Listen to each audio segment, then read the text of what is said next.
వెళ్ళేటప్పుడు నాకు ఇది ఇచ్చారు అయ్యా, ఇది బైబిల్ అంటయ్యా. క్షమించండి అయ్యా, క్షమించండి అయ్యా. అందరూ గూడెం దొరకకున్నా కానీ నాకు ఇష్టం. నా గూడెంలోకి వచ్చేసరికి మాత్రం ఏ మిషనరీ వాళ్ళు ఇక్కడికి రాకూడదు, ఏ తల్లి వాళ్ళు ఇక్కడికి రాకూడదు. ఒకవేళ వచ్చినట్టయితే చంపేస్తా, అర్థమైందా? చంపేస్తా.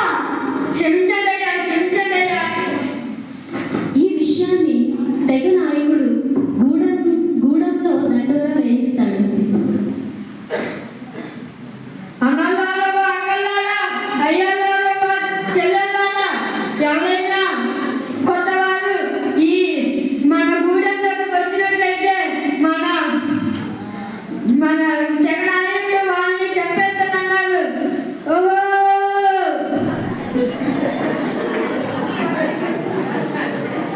ఈ తెగలోని నోక్సింగ్ అనే వ్యక్తి తన భార్య పిల్లలతో నివసిస్తూ ఉండేవాడు. వారి ఇంటిలోని సంఘటన. అయ్యో అయ్యా, విన్నారా? ఈ దండారా విన్నారా? విన్నాను. ఆ తెల్లవారు తెలిసే కదా ఇక్కడికి వచ్చి సువార్త చెప్తున్నారంట కదా, నిజంగానా? అవునయ్యా, వాళ్ళని రాణిస్తే చంపేస్తానన్నారు. ఏముంది, దేవుని గురించి చెప్తే నచ్చితే వింటాం, లేదంటే వారికి వెళ్ళిపోమని చెప్తాం. అంతకు మించి ఏముంది? ఇది మన దొరగారు అంతకంటే ఆగ్రహిస్తున్నారు. అవునయ్యా, కానీ పొలంలో కొంచెం పని ఉంది, మీరు చేసుకోనంటే అంత లోపల నేను ఇంట్లో పనులు చేసుకోను. సరే అయితే. ప్రస్తుతం ఉన్న తెగ నాయకుడి పరిపాలనా కాలం అయ్యాక తరువాత ఆ గూడెంకు దొరగా ఉండాల్సింది నోక్సింగ్ చాలా మంచి మనసు కలవాడని ఆ గూడెంలో అందరూ అతనిని గౌరవించేవారు.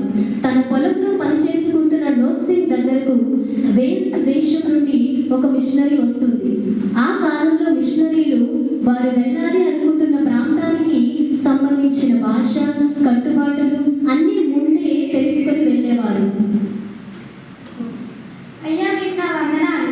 మీరు ఆ తెల్ల మిషనరీలే కదా? అవును, నేను వేరే దేశం నుండి వచ్చాను. ఇక్కడి నుంచి త్వరగా వెళ్ళిపోండి, మిమ్మల్ని కానీ మా దొరగారని చూసి చంపేస్తారు. చావంటే నాకు భయం లేదు. నేను చనిపోయిన మరుక్షణమే నా దేవుడి ముందు కళ్ళు తెరుస్తాను. చనిపోయే ముందు నాకు ఒక్క క్షణం సమయం ఉన్నా నేను నా దేవుడిని స్తుతిస్తాను. ఏమిటి? శవం అంటే భయం లేదా? అసలు నరకం అంటే ఏమిటి, పరలోకం అంటే ఏమిటి? అయ్యా, నీ పేరేంటి? నా పేరు నోక్సింగ్. నోక్సింగ్, నాకు కొంచెం సమయం ఇస్తావా? సరే, ఎక్కడ ఎవరైనా దొరకతులు చూస్తే చంపేస్తారు. రండి, మా ఇంటికి వెళ్దాం. పిల్లలు వెళ్ళి అన్నం తినండి.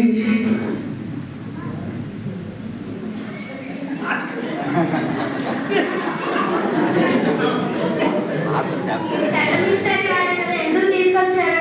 భయపడద్దు, వారు మనకి ఇదే చెప్పి వెళ్ళిపోతారంట. Centre centre centre centre centre centre.